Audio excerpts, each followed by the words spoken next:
Hello, I'm AppyXToyCat, and recently I found the YouTube trailer for the Redstone Repeater, a then unreleased part of the Minecraft Beta 1.3 update, something which came out 9.5 years ago now, and it's wacky to see a YouTube trailer for an official Minecraft feature that is just a screen cap of a Mojang employee's computer, but it's also wacky to imagine a world where the Redstone Repeater didn't exist. But prior to this update, that was true, and it's interesting because despite this being a pretty small Minecraft update, it literally had 6 different features. It made more of an impact on the Minecraft world and the game we know today than many more recent updates which have dozens more features in, say the Buzzy update, have had, and the simplest way to illustrate that is to say imagine a world where Minecraft didn't have the repeater, and now imagine a world where Minecraft didn't have the Buzzy update. It's pretty easy to imagine that second one because that's how most people play Minecraft to this day. Anyway, today I wanted to talk about exactly why the Redstone Repeater made such a huge impact on the game and why Minecraft has kind of massively shifted over time from updates as fundamental as this to updates not so fundamental like this. So with that said, let's start by talking about the Redstone Repeater itself, because this trailer, despite being literally 480p quality, despite starting staring at the sky, and despite the 8 seconds at the end where they're just on the menu,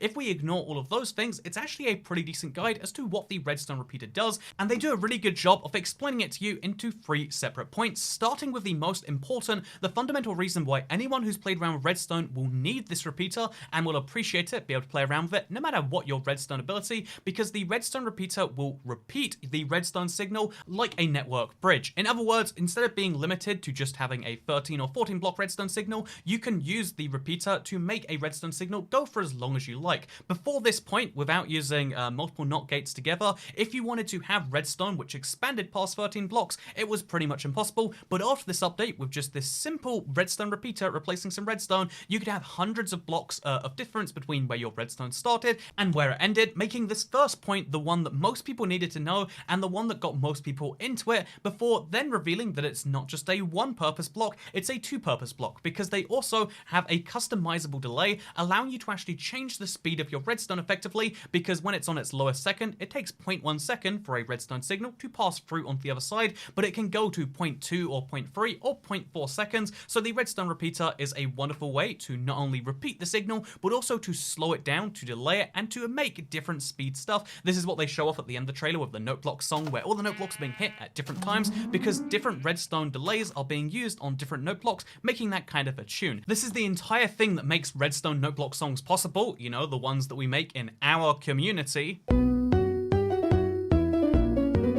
So just like these first two fundamentals, Redstone Repeaters, even today in modern Minecraft, even in a different version of the game, which was programmed after Redstone Repeaters even came out, they have the exact same functionality, including the third point here, which is they act as a diode. A diode is basically, it means it's a one-way redstone block. Before this point, redstone just kind of work in one direction. However, after this point, if you want to, say, activate a note block, you can't do so through a diode. You can see how the diode is blocking the redstone going through this way, but if I'm on the other side of this, it will go through just fine and it will activate that block. However, I mean, my pressure plate was in a bad point for that, does that display, but you can see how, like, can't activate the note block over there, but the exact same thing with the Redstone Repeater inverted will work just fine here. Having a one-way source of redstone was huge, and it meant that a lot of things could be significantly miniaturized, and it also just meant redstone got a lot less messy, and this was the third point that you didn't really need to know about Redstone Repeaters, that you could kind of discover as you were going along, but the fact is, they added 3 functions to a block that looked like it had one, and then deceivingly kind of, gave you the second as a byproduct, and then if you really thought about it, you got the third, which is the one that the community probably appreciated the most. I mean, again, you could kind of do both these things before, but this was something that was absolutely huge, and again, not really heard of, and would have probably been too complex had it been mentioned by itself, which is what made this update so great. Because if we want to talk about the 1.3 beta update a little bit, outside of just, this one feature, you might be thinking, what else came in that update, Toycat? The E1.2 update. But the interesting thing about this update, in my opinion, was the fact that it was pretty unremarkable otherwise. If you look at the feature list, again, you get 6 features. 3 of those are slabs, so they're just purely visual, but I guess they're slabs for the first time, so that's cool. One of them is Crying Obsidian, which wasn't made active until the Nether update, literally 9.25 years later. So really it is down to just 2 features in this update, the Redstone Repeater and the bed, both of which, by the way, fundamentally change Minecraft mechanics, because the beds, even though they've kind of changed where they're used, and they've even started spawning naturally since then. As we can see from this village over here, you can now find beds naturally in the world. Also, igloos of course did them before, but like, how did both of these two mechanics change Minecraft so fundamentally that they made a bigger impact than the 1.15 update, for instance? Or we could name a whole host of others, 1.10 with its polar bears. You know how often we deal with polar bears? I'll give you a clue. How many polar bears do you see? The answer is always 0, unless you're looking for packed ice. But anyway, let's focus not on features that don't really make much of an impact to the average Minecraft player, because Lord, we could make a whole video from that, and maybe we already have done that a couple of times. But let's focus instead on the features that do make such a big difference, because if we look at the rest of the changelog 1.3, and even if we discount, like these slabs altogether, which I think is a bit of a, rough thing to do, because this really was the start of the whole slab genre, if you will. This is where, if it weren't for this update, if it weren't for all the slabs that came with it, then I think that, a lot of Minecraft builds would be entirely different, so we could write that as an entire fundamental feature, but given that they're just kind of blocks, they're not gameplay mechanics, let's focus on the bed instead then, shall we? And let's mention how this other feature really fundamentally changed Minecraft by having that kind of simple entry, but much more complex, or rather, much more useful features for those who were more into the game. And you know how I know that the bed was a really cool feature for someone who was just getting into Minecraft? That's because the bed came out, beta 1.3, came out the night after I did my first ever game of Minecraft. That's right, I started playing the day before the beta 1.3 update, which I now know is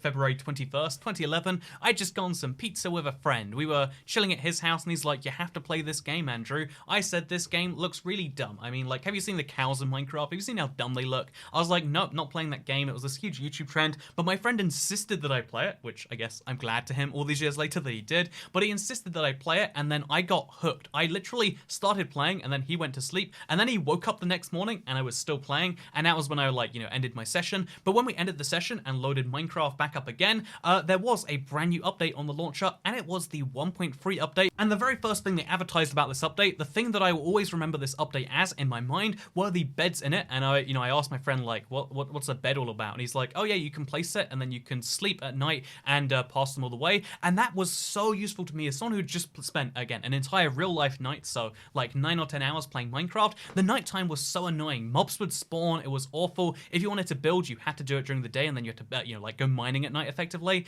But after this update, it was like, oh, the nighttime is optional now. If you can make one of these beds, you could finally skip through it. And that was the first thing that beds, of course, did. But they also had a second key function, something not really done until this point, and something which Crying Obsidian was hinted to be, but again, long story about that one. But the bed also allowed you to reset your spawn point to within, like the blocks around the bed in the overworld. This is something that previously was undoable. You had to just spawn where the world spawn was, but no, a bed meant that you could officially have a place to respawn at, have your, place be yours. And that brings us on to the third and major kind of point of this. This was the first major piece of furniture that had some real use in Minecraft, and it meant that your Minecraft house could become a Minecraft home because you would respawn there. You would, see that thing. It would make a bedroom a real room you needed to have, as opposed to just a dumb thing made out of wool, which was a real thing people made before this, and sometimes people still do afterwards. But like, that was a huge change to how you interacted with your house in Minecraft, or rather, like I said, your home. It made a house a home,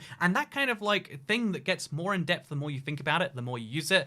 Since then it's been used as a way to bounce. They've got that little bouncy effect, and also it's a thing that villagers sleep in, so there's more and more uses added to beds. But just one simple gameplay mechanic, a bed, a really basic crafting recipe to remember, was something that added so much gameplay value. And the same with the Redstone Repeater. The beta 1.3 update was an update which really changed Minecraft as we know it. Without this update, without just these 2 features, or if we want to say 5 and include the slabs, without these 5 features, Minecraft would be so wildly different, and I think probably for the worse. Maybe if they had something equivalent that could be better they could come up with, but I think having features like these in Minecraft makes the game not just a little better, but instead better by some order of magnitude, because of just how many other mechanics they kind of touch in light ways, just being a fundamental part of Minecraft. And that is why I wanted to ask the question with today's video: why is it that the beta 1.3 update managed to change so much about the game with just 5 features, but the the full release 1.3 update, for example, managed to change so much, while the 1.3 full release update,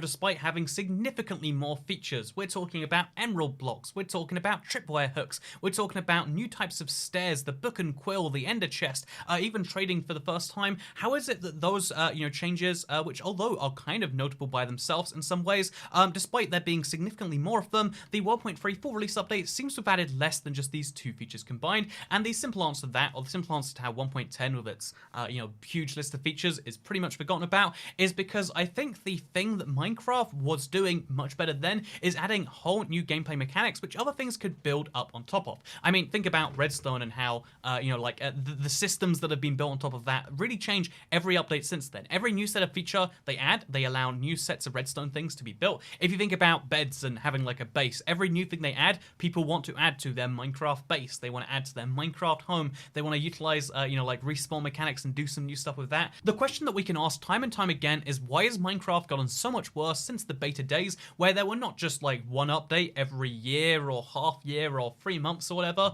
but there were updates happening every single week? Why is it that updates that were happening in 1/26th the time, and sometimes even faster than that, how are updates managing to make such a bigger impact in some cases? And the simple answer to that question is, it's really fun to put on our nostalgia goggles and to be like, haha, yes, that is the reason Minecraft has gotten worse since, let's say for instance, since Microsoft bought it. Minecraft has gotten worse since the full release came out. I mean, before 1.0 there were much more bigger notable features. After 1.0 there were big changes and the updates got a lot bigger because they were major additions to the game, but they weren't trying to make a full game in the first place. A lot of these mechanics were probably planned for quite some time. The beds and the Redstone Repeater just kind of make sense, right? The slabs definitely weren't planned and have given Mojang a whole headache since, but they are a thing a lot of people enjoy, and we still haven't gotten the quarter slab because beta updates were better than the main ones. It's an easy thing to say, but personally, if I had to give my 2 cents in this pile, it's not going to be that Minecraft beta is so much better than right now. Minecraft in the past is better than Minecraft in the present, because it's always easier to say something used to be better than it is right now,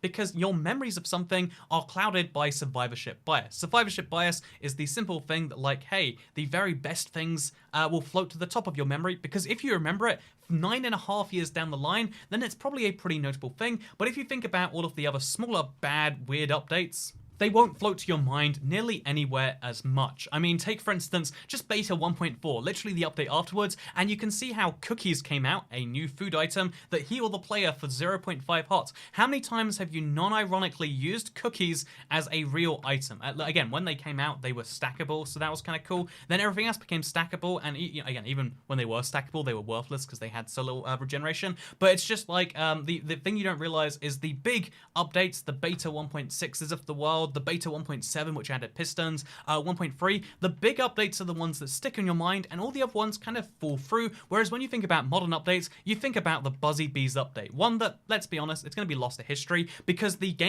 major gameplay mechanic change right there, you could maybe argue was honey. I mean, that's a big change to Minecraft, sort of, that some people can use, but like honeycomb blocks are literally a thing made from honeycomb that are decorative. You are not going to think about honeycomb in 10 years from now when you're saying that 2020 was the best year for Minecraft. The Never update had just come out, and there was a cave update happening in the second half of the year, because we all know that's what 1.17 is. Definitely going to happen, definitely not just my dreams. But my point is that survivorship bias is the real reason why things in the past always look better than the things right now, and it's really important to look back, not just with your rose-tinted glasses on the past, not just with the ignoring of an update like beta 1.1, which, by the way, added a couple of splashes and then changed the way that leaves decay. That's not an update that sticks in people's memory. And the truth is, I think modern day Minecraft is just going for something entirely different. When Minecraft makes a major update, which they do once or twice a year, it's meant to be twice a year, but it seems to be once a year most years, except when they nail it and they do twice. But the point of these updates is kind of different to the point of the beta updates from all of those years ago, literally a decade in some cases,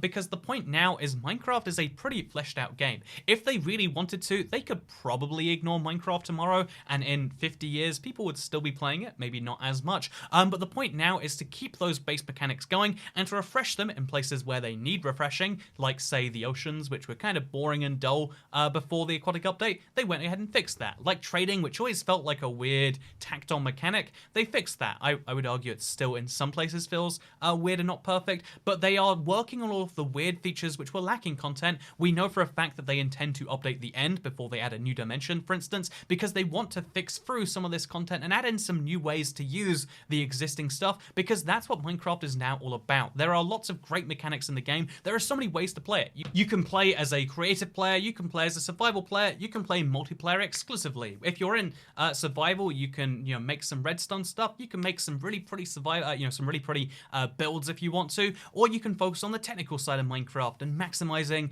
your farms and stuff, or you can go an entire opposite route on this and just go for the trophies that you want to collect. As we've proven a few times before, there are many ways to play Minecraft, and that is a thing that you get to find, and they're just adding new ways for each of these, different, let's be honest, there's dozens of different playstyles to do stuff. That's why every update features some new mobs. Some of them are more useful, some of them are less useful, let's say, but they have different mobs in every update. They have brand new creative looking blocks that you can choose to use or not. And although I would disagree with some of these being so useful in the first place, like warped never warp blocks or soul soil over soul sand, the truth is they're just trying to add a lot of new things to the game so that every single 6 months to a year you have a refresh of content that reminds you about all of the things that you already can do and always will be able to do from now until the end of time. Personally, I am so glad that my friend got me into Minecraft all of those years ago. I can't think about how different my life would be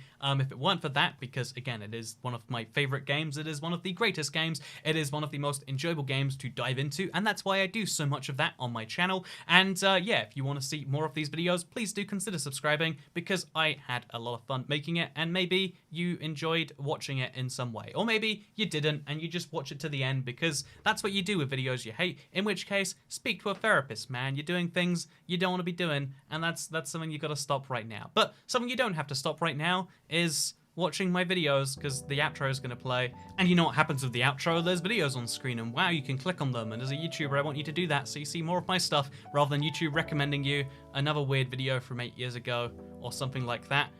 So that's why I'm going to tell you to do that now. Goodbye.